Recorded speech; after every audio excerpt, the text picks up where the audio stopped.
Hello दोस्तों, स्वागत है आपके अपने यूट्यूब चैनल रंगकन जी के जीएस में। दोस्तों, जैसा कि आप लोगों ने थंबनेल पर देखा कि आज की इस वीडियो के माध्यम से हम लोग इंडियन इकोनॉमी यानी कि भारतीय अर्थव्यवस्था के एमसीक्यू क्वेश्चन का अध्ययन करेंगे। ठीक है दोस्तों, बता दें कि यूपी पीएससी 2024 बैच है जो री एग्जाम है होने वाला है, उसके दृष्टिगत से हम लोग ये बैच स्टार्ट किए हैं और इसमें जितने भी एमसीक्यू क्वेश्चन बनते हैं उसका हम लोग अध्ययन करते हैं। यानी कि जीके जीएस के और एमसीक्यू के जितने भी क्वेश्चन बनते हैं उसका हम लोग अध्ययन करते हैं। ठीक है दोस्तों, बता दिए क्लास नंबर 2 है, गलती से क्लास नंबर 1 लिखे है, इसके लिए सॉरी। क्लास नंबर 2 चल रहा है, यानी कि हर वीडियो 9 बजे आपको सुबह में उपलब्ध हो जाएगी, आप लोग देख सकते हैं। ठीक है, और जितने भी क्वेश्चन होंगे दोस्तों महत्वपूर्ण होंगे, इंपॉर्टेंट्स होंगे, यानी कि हर एग्जाम में मतलब आए हुए क्वेश्चन होंगे, रिपीटेड क्वेश्चन होंगे। ठीक ना, तो इसको ध्यान रखिएगा। ठीक है, तो बिना देर के आज का जो पहला क्वेश्चन है देखते हैं और इस वीडियो की हम लोग शुरुआत करते हैं। आज का जो पहला क्वेश्चन है, गाडगिल फार्मूले ने भारत की किस पंचवर्षीय योजना के उद्देश्य को प्रभावित किया? तो ऑप्शन नंबर ए में द्वितीय पंचवर्षीय योजना, बी में चौथी पंचवर्षीय योजना, सी में तीसरी पंचवर्षीय योजना और डी में सातवीं पंचवर्षीय योजना। तो इसका राइट आंसर होगा ऑप्शन नंबर बी, यानी कि चौथी पंचवर्षीय योजना जो है गाडगिल फार्मूले के भारत के पंचवर्षीय योजना का उद्देश्य को प्रभावित किया। ठीक है, दूसरा क्वेश्चन देखते हैं। दूसरा क्वेश्चन है कि आरबीआई की स्थापना कब हुई थी? जो आरबीआई बैंक है, जिसका नाम रिजर्व बैंक ऑफ इंडिया है और शॉर्ट नेम आरबीआई है, उसकी स्थापना किस वर्ष हुई थी? तो इसका राइट आंसर होगा ऑप्शन नंबर बी, यानी कि 1935 में।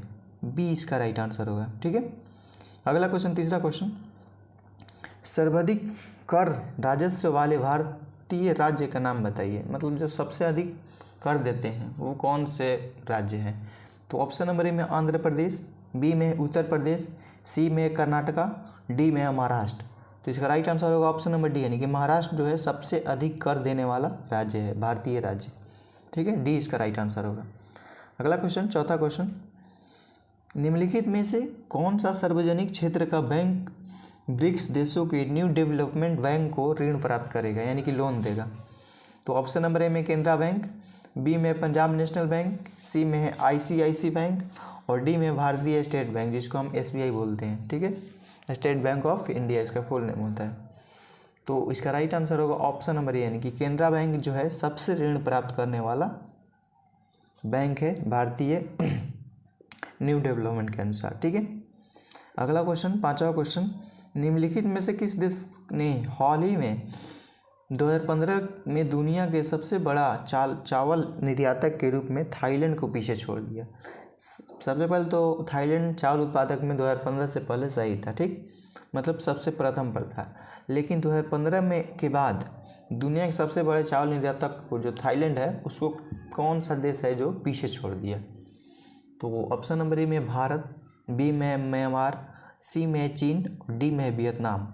तो इसका राइट आंसर होगा ऑप्शन नंबर ए, यानी कि इंडिया, यानी कि भारत। ए इसका राइट आंसर है, जो कि अभी फिलहाल में चावल उत्पादक में सबसे अग्रणी यानी कि पहला स्थान है भारत का। ठीक है, 2015 में ही उसको थाईलैंड को पिछाड़ दिया था।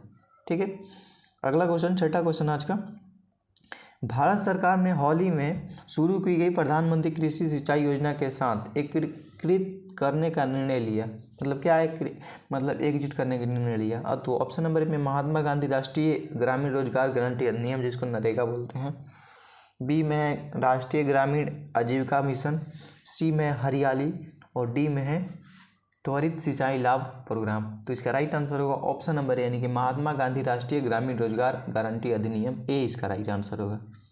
ठीक है, अगला क्वेश्चन, सातवां क्वेश्चन आज का, पूरा PURA यानी पूरा योजना जो भारत में ग्रामीण क्षेत्रों में शहरी सुविधाओं के प्रावधान की परिकल्पना करती है कि पहली बार वकालत की गई थी? मतलब किसके द्वारा की गई थी? तो इसका राइट आंसर होगा ऑप्शन नंबर बी, यानी कि श्री APJ अब्दुल कलाम। बी इसका राइट आंसर होगा, APJ अब्दुल कलाम। ठीक है, अगला क्वेश्चन, आठवां क्वेश्चन, राष्ट्रीय आय की गणना निम्नलिखित में से किस एक तरीके को छोड़कर सभी तरीकों से की जा सकती है? ऑप्शन नंबर ए में सभी व्ययों का योग, बी में सभी आउटपुट का योग, सी में सभी बचत का योग और डी में सभी आय का योग यानी कि जोड़। तो इसका राइट आंसर होगा ऑप्शन नंबर सी, यानी कि सभी बचत का योग। सी इसका राइट आंसर होगा।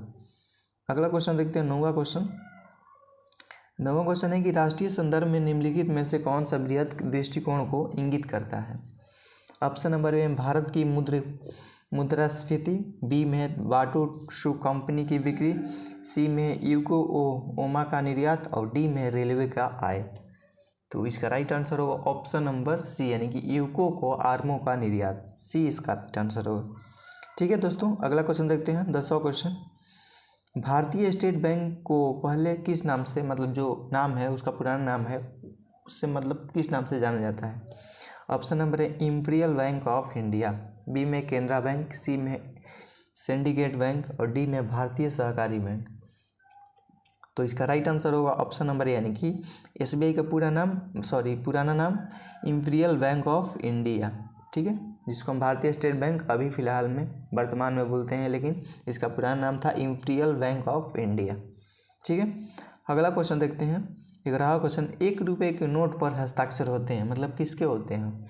तो ऑप्शन नंबर में गवर्नर जो कि भारतीय रिजर्व बैंक होते हैं, बी में वित्त मंत्री, सी में सचिव वित्त मंत्रालय और डी में इनमें से कोई नहीं। तो इसका राइट आंसर होगा ऑप्शन नंबर सी यानी कि सचिव जो होते हैं वित्त मंत्रालय के, उनका ये नोट पर हस्ताक्षर होता है। किसके नोट पर, तो 1 रुपये वाले नोट पर। ठीक है, अगला क्वेश्चन 12वां क्वेश्चन। नबार्ड का अर्थ है, मतलब इसका पूरा नाम हिंदी में क्या है। तो इसका राइट आंसर होगा ऑप्शन नंबर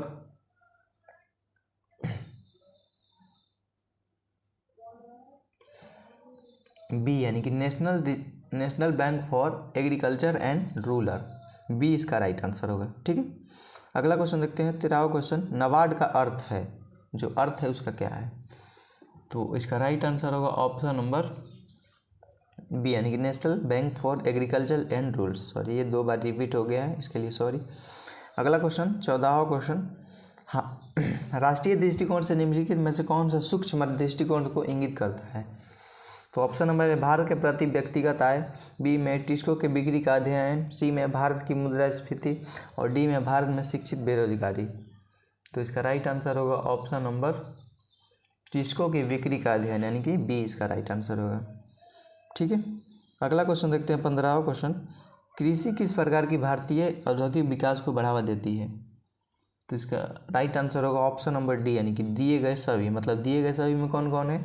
तो वो है ऑप्शन नंबर ए में औद्योगिक उत्पादों के बाजार खोलकर, बी में मजदूरों को भोजन कपड़े उपलब्ध कराकर और सी में कच्चे माल की पूर्ति कराकर। मतलब ये कृषि ये भारतीय उद्योग को विकास को बढ़ावा देती है। ये जितने भी टर्म है यानी कि नीचे जो टर्म है वो सब है जो इसकी विकास को बढ़ावा देती है। ठीक है दोस्तों, अगला क्वेश्चन देखते हैं 16वां क्वेश्चन।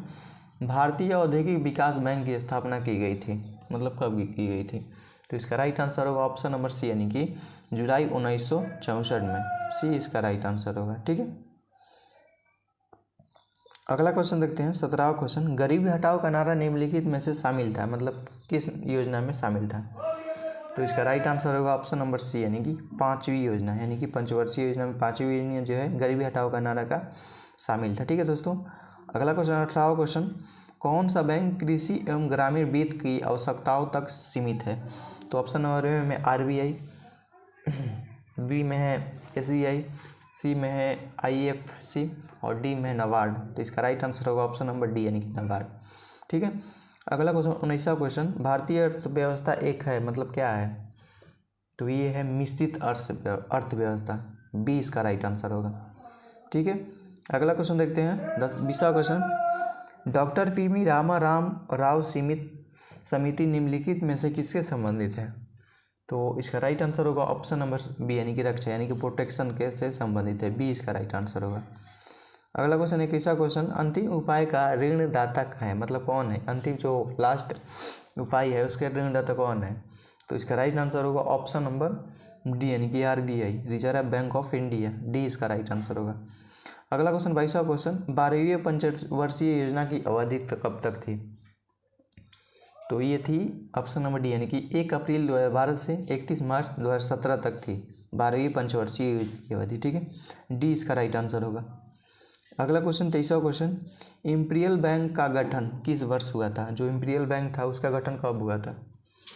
तो इसका राइट आंसर होगा ऑप्शन नंबर डी यानी कि 1921 में, यानी कि डी इसका राइट आंसर होगा। ठीक है, अगला क्वेश्चन 24वां क्वेश्चन, किस पंचवर्षीय योजना की अवधि केवल 4 वर्ष थी? मतलब वो कौन सी पंचवर्षीय योजना थी? मतलब जो 5 वर्ष का होता है पंचवर्षीय योजना, लेकिन ये सिर्फ केवल 4 वर्ष की थी।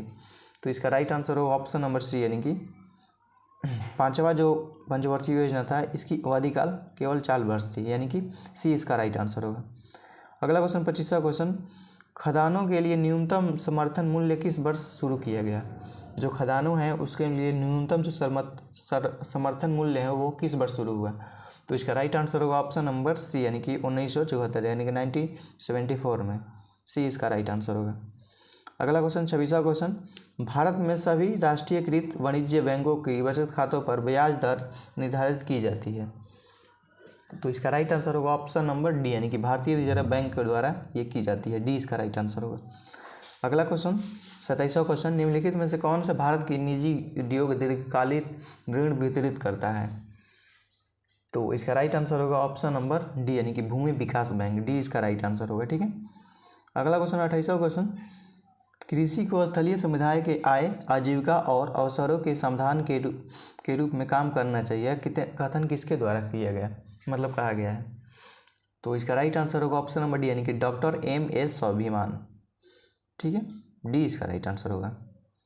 अगला क्वेश्चन देखते हैं 29वां क्वेश्चन, SEBI यानी कि SBI नहीं, SEBI है, तो याद रखिएगा इसकी स्थापना कब हुई थी? तो इसका राइट आंसर होगा ऑप्शन नंबर डी, यानी कि 1988 में। ठीक है। आज का अंतिम क्वेश्चन शायद हाँ हो सकता है, भारतीय बिजली निर्यात करता है, क्या करता है? तो इसका राइट आंसर होगा ऑप्शन नंबर ए, बांग्लादेश को भारत जो है बिजली निर्यात करता है, यानी कि बेचता है। ठीक है। ठीक है दोस्तों, यही था क्वेश्चन जो कि इंडियन इकोनॉमी से था। इसमें शायद 30 महत्वपूर्ण क्वेश्चन हुए, यहाँ 30 में महत्वपूर्ण क्वेश्चन हुए। देखेंगे कि इसमें और क्वेश्चन बन रहे हैं तो अगले वीडियो में हम लोग उसका क्वेश्चन का अध्ययन कर लेंगे। अभी के लिए इतना ही। अभी मतलब जितने क्वेश्चन हुए उसमें तो बेहतरीन क्वेश्चन हुए हैं, तो ध्यान रखिएगा इस बात का।